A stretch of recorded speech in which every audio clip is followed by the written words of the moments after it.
ये हमारे lack culture वाले लेक्चर के कंटिन्यूशन में ही है, उसका सेकंड पार्ट है।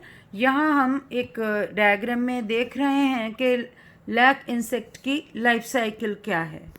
इसमें हमें सबसे पहले फर्स्ट इंस्टार निम्फ दिखाई दे रहा है, फिर उसमें निर्मोचन या मोल्टिंग होता है और फाइनल इंस्टार निम्फ हमें दिख रहा है।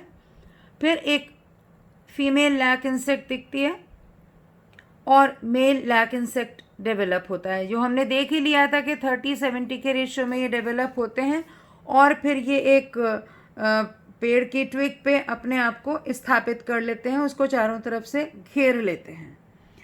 अब हम बात करते हैं लैक इंसेक्ट के मुख्य होस्ट प्लांट्स की या पोषक पौधों की। तो इसमें बबूल, बेर, पलाश, पीपल, बड़, गूलर, आम आदि हैं, ये इसके मेन होस्ट प्लांट्स हैं। यहाँ पे ये अपने जीवन को व्यतीत करते हैं और लैक का सीक्रेशन करते हैं।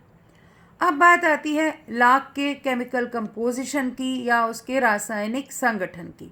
आपको दिखाई दे रहा है, इसमें सबसे पहले अधिक मात्रा में रेजिन होता है जो इसका 65 to 85% भाग बनाता है।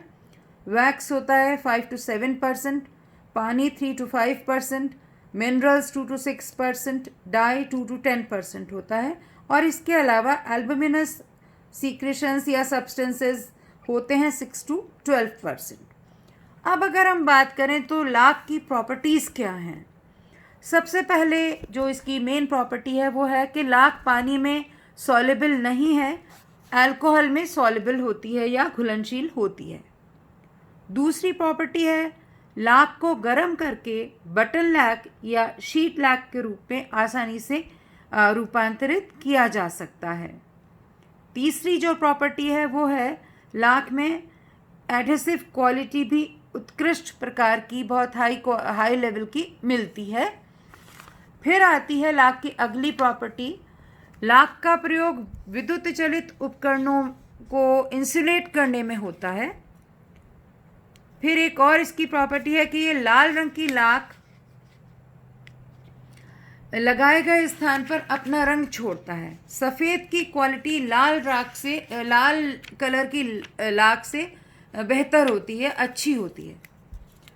नेक्स्ट हम देखें अगली प्रॉपर्टीज़ की, तो लाख की अनेक प्रकार हैं जिनमें बेर व पलाश के पादपों से जो हमें लाख मिलती है वो कुसुमिक लाख कहलाती है और बेस्ट क्वालिटी की होती है, सर्वोच्च प्रकार की होती है, तथा ढाक से प्राप्त लाख जो है वो सबसे सस्ती और लो ग्रेड की होती है। नेक्स्ट जो इम्पोर्टेंट प्रॉपर्टी है वो इसका लाख का उत्पादन मादा कीट द्वारा जीवन भर किया जाता है। नर की हिस्सेदारी लाख निर्माण में कम होती है या नागण्य होती है और साथ ही नर का जो जीवन चक्र है वो मादा की अपेक्षा बहुत ही कम होता है। अब हम बात करें तो अगला हमारा हिस्सा आता है cultivation of lac. Cultivation of lac एक जटिल प्रक्रिया है तथा उत्पादक को इनोकुलेशन, संरोपण, स्वार्मिंग पीरियड, वृंदन काल और लैक कलेक्शन का पूरा ज्ञान होना ज़रूरी है। इनोकुलेशन या सरोपण दो प्रकार से होता है। पहला है नेचुरल इनोकुलेशन, प्राकृतिक रूप से या सामान्य क्रम में इनोकुलेशन सरल व सामान्य प्रक्रिया है। इनोकुलेशन के समय निम्फ उसी पोषक पौधे पर पुनः आक्रमण करता है तथा टहनियों का रस चूसना प्रारंभ कर देता है। फिर आता है दूसरी type, artificial inoculation. Natural inoculation में रहने वाली कमियों को दूर करने के लिए आर्टिफिशियल इनोकुलेशन किया जाता है।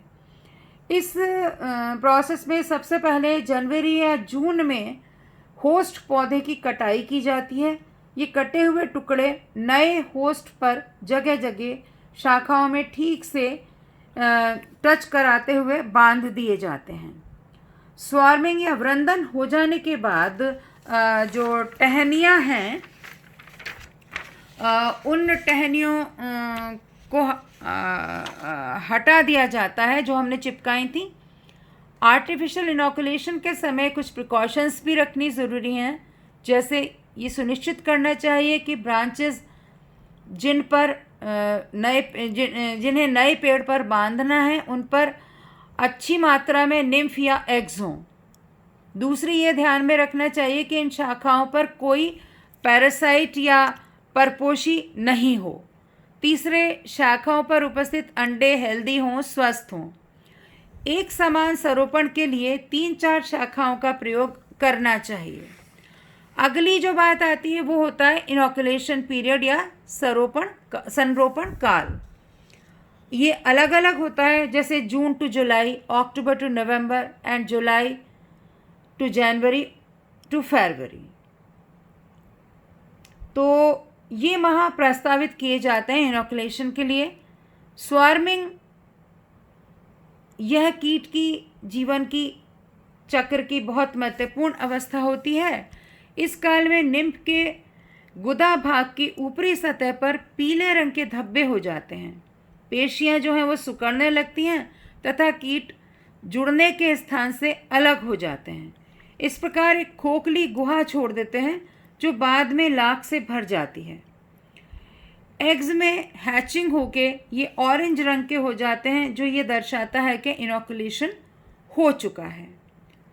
लाख को 2 अलग अलग फसलों में जमा करने का समय अलग अलग होता है। कार्तिकी क्रॉप जो है उसे अक्टूबर टू नवंबर तक हार्वेस्ट किया जाता है और बैसाखी क्रॉप को मई एंड जून में किया जाता है, मई और जून में किया जाता है। अब हम ये देखते हैं कि लाख का आर्थिक महत्व भी बहुत है। देखें इसको हम कि क्या बिंदु मुख्य रूप से दर्शा सकते हैं हम इसके आर्थिक महत्व को समझने के लिए। सबसे पहले लाख का उपयोग सुनार व सर्राफों द्वारा खोखले जेवर बनाने में मुख्यतः किया जाता है। फिर है पॉलिश, पेंट और वार्निश का यह आवश्यक संगठक है। लाख का प्रयोग खिलौने, बटन, चीनी मिट्टी के बर्तन आदि के निर्माण में भी होता है। फिर देखते हैं कि फोटोग्राफिक मटेरियल और लिथोग्राफिक इंक, फेल्ट तथा लेदर इंडस्ट्री में भी इसका इस्तेमाल काफ़ी किया जाता है। इलेक्ट्रिक इंसुलेटिंग में भी ये काम में आता है। सीलिंग वैक्स चपड़ी के रूप में भी काम में आता है। ग्रामोफोन एवं चूड़ी उद्योग तथा मेडिसिन्स में भी ये काम में आता है। Thank you.